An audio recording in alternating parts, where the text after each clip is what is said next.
Hi, and welcome back.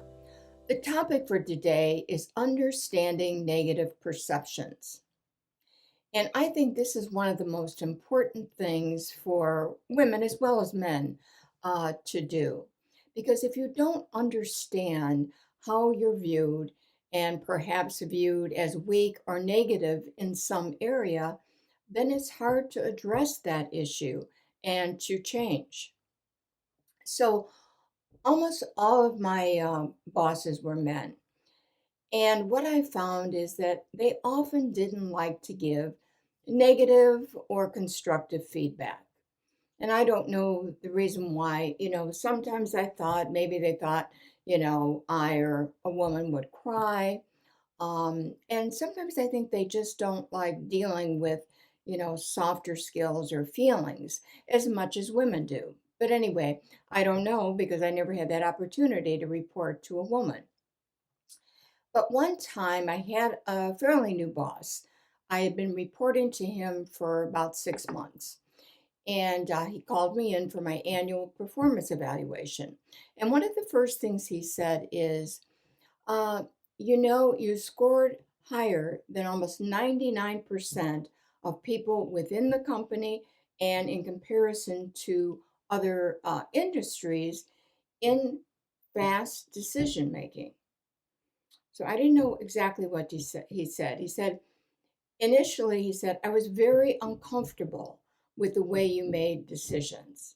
You come across like you haven't taken the time to think about and weigh the pros and cons of your decision. And he said, but over time, he said, I've become quite comfortable with your decisions and I find them to be quite sound. How do you do that? And I said, I usually listen to my gut. That is my first reaction. And I said, if it's a really important decision, of course I weigh the pros and cons, but I often go back to my initial gut reaction. He said, that's fine, but you just need to be aware of how you're viewed. You're viewed as being extremely impulsive. So I thought that was extremely valuable feedback, and I thanked him profusely. Um, Another time, I was in a 1 day class. I was the only woman, and the purpose of the class was to determine how focused our management style was on production and people.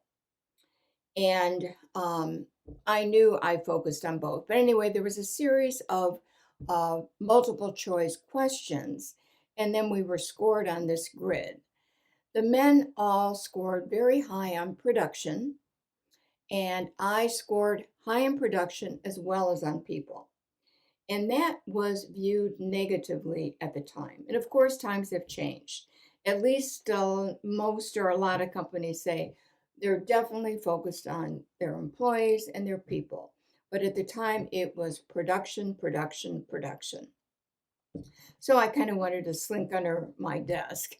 Um, but anyway, maybe you've heard of this. It was called the Blake and Mouton Managerial Grid, and it was popular in the 60s and 70s.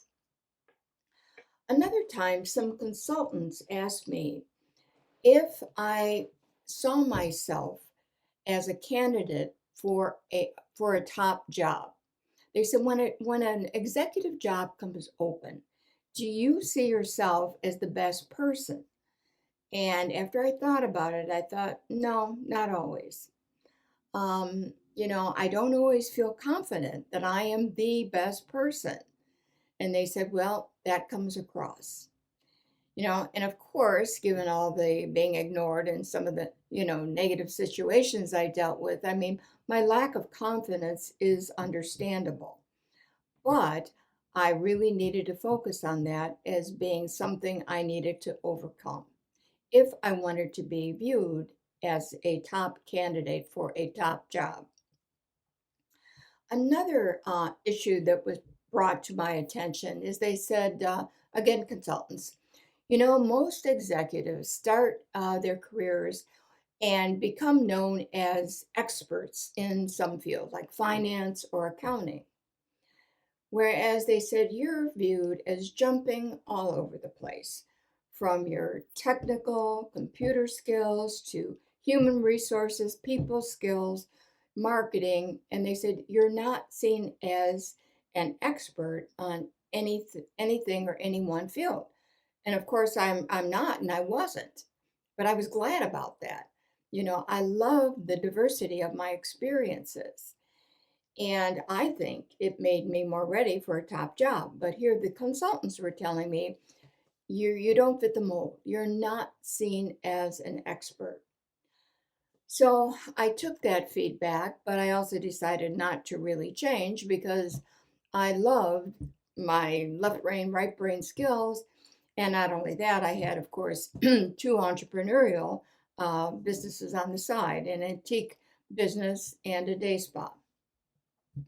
And another thing I realized is that many women, even women who are not in business, let's say who stay home and manage a household, they're very versatile in a lot of different skills. I mean, they manage, the checkbook, they manage the house finances, they decorate the house, they supervise the children. They make major decisions of all kinds about the household.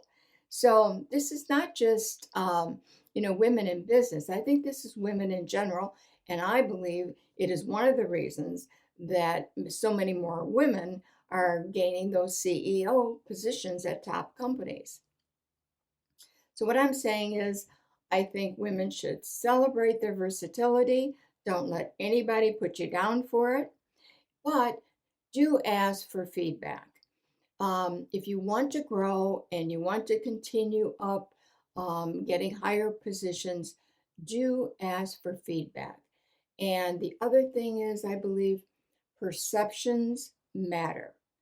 Often they matter more than reality. With that, I'd like to take you into the three questions for today.